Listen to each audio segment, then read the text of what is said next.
Cheers. Yeah, it's very much your sort of classic second half comedy night lineup of sort of established headliner and child.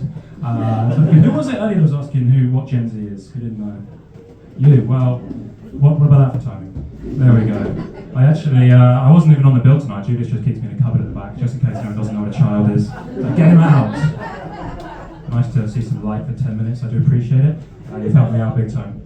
Hello, yes, my name's Nathaniel Ray. It's a very kind of biblical name that I've got. Both my first and middle names are both very biblical. Obviously, Nathaniel is biblical in the sense that sort of only very orthodox, conservative Catholics name their children Nathaniel, because it's the best way to ensure that they never ever have sex, ever.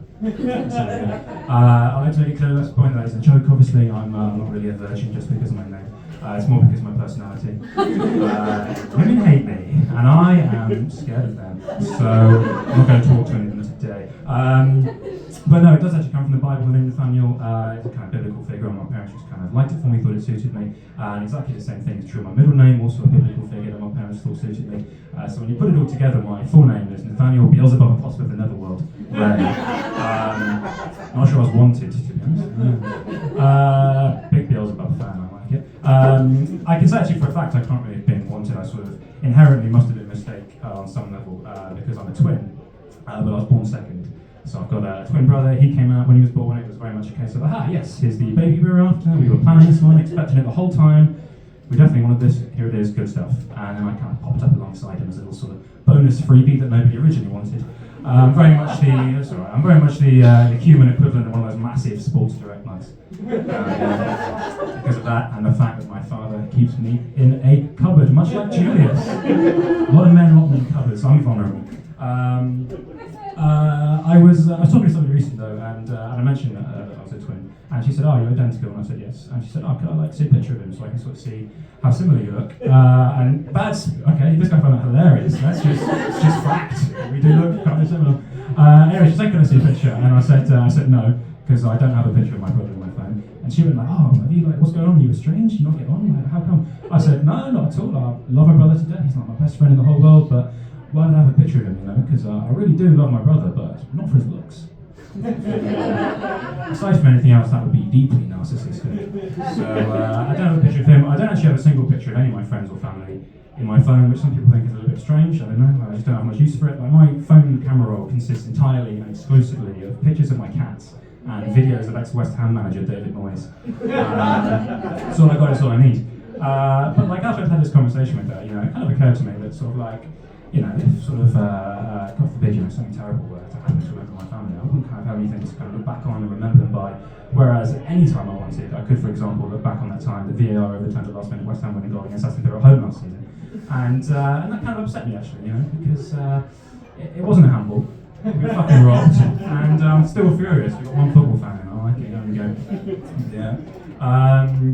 But let's talk some more about my birth. I can see you're all keen for that subject to rear its head again. I had a slightly difficult sort of introduction to this world. My kind of birth, a little bit complicated. Because when you're born, they do lots of checks on you, make sure you're healthy. And they didn't know this at the time, but the thermometer they used to take my temperature was broken. So I was absolutely fine, but they took my temperature. It showed up, they're like, "This baby's the temperature of a corpse, like, it's buggered. We've, yes, you like dead babies." So what they would do in that situation is they put me in something called a hop cart, which is basically like a baby microwave. It's a little microwave for babies. So I just got microwaved in there, didn't mean to be in there, they just fried me up real good. But he likes cooked babies. Anyway, yeah, deep fried infants, please. Okay, sorry, there's no thoughts again. But yeah, so I got put in this microwave. It's basically like an incubator, it cooks you up. But I don't want to sort of smear the good name of the NHS, I'm not here to do that. So I'm glad to say I've checked with my parents, and I'm happy to say that sort of after the mistake with the thermometer, all the correct procedures were followed from that point. So they took me out halfway through, gave me a stove, recovered me, and put me back in. Textbook. That's textbook.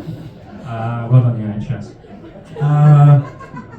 I'm not doing too well in life at the moment. I'm not doing so good. Not very good at writing segues, for example. Actually, I've just graduated. I graduated this week on Tuesday in film studies. Yeah, you went from, hey, congratulations to, wow. Well done for getting through it. That's good. like to have that reaction because so it means that kind of the two main things I've got for me in my life at the moment, sort of on my CV, are film studies graduate and stand-up comedian, which is a real Venn diagram of just unemployment. My hobbies sort of have a common sense of hopeless disappointment, which is nice. But film studies is a weird subject. It's a weird subject to do. Your kind of day-to-day is weird. I'm not sure I'm going to miss it. Quite often you have to go in and you have screenings. I mean, you come in early, and quite often they'll make you do double bills, right? So they make you come in at 9 a.m. and just watch 2 films back to back. What a tough life I have. But there was one we did recently, which was genuinely true. It was kind of a quite strange sort of double bill they made us do it at 9 a.m. in the morning. So the first film was a documentary called Dial History, which is a documentary about planejacking as a means of terrorism.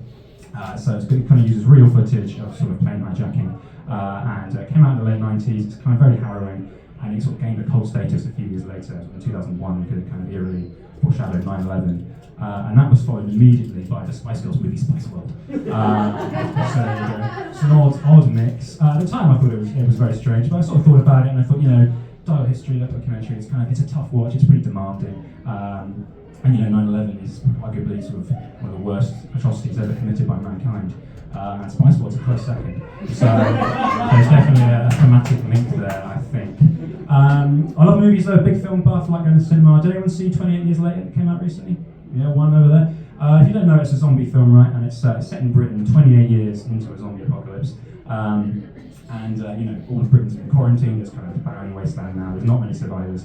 And there's one scene where the two main characters, two of the survivors, are kind of journeying through this apocalyptic wasteland. And they come across this old, beaten up, filthy, disease-ridden train. It's just sat in the middle of nowhere, not moving. There's these zombified lunatics running up and down it. It's completely inhospitable to human life. And I was watching this and I thought, wow, isn't it incredible that 28 years into a devastating apocalypse, there's a completely untouched cross-country train just sitting there, exactly as you'd find it today. That was incredible. The attention to detail I thought was brilliant. That film's set up in Newcastle. That's where kind of most of the survivors are, because even the zombies thought they've been through enough. We'll leave them to it. Any Geordies in? No, you're definitely not a Geordie. You're haha, yes. Southern elitism, we like it. Cool. I'll give you sort of, if you're a big film buff, kind of people often ask you for like top 3 films, like get to a list of favourite films of all time. So I'll give you mine now. Why not? A little bit of fun. So what else? Number 1 for me has got to be Groundhog Day. Right, from the 90s, great comedy, lots of laughs, just really good fun. Number 2 for me has got to be Groundhog Day. From the 90s, just great comedy, lots of laughs, really good fun. Number 3 for me has got to be Schindler's List, actually. Yeah, from the 90s, great comedy, lots of laughs, just really good fun. I love Schindler's List, what a film. I'll leave you with a thought about relationships, why not? I was talking to a friend of mine recently. He's in quite a new relationship, just sort of been dating for a few weeks. And he was saying, I'm not really sure kind of what to call your sort of new partner, to have kind of sort of intimate names, like do you call them baby? Is that too familiar for a new relationship? Is darling too sort of formal and stilted? Which is better, babe or babe 2, Pick in the City? We moved back on the films at that point. We went back to that. Cool. On that monster laugh, I'm gonna hand you back to Julius. But that's been my time. I'm Nathaniel. Cheers.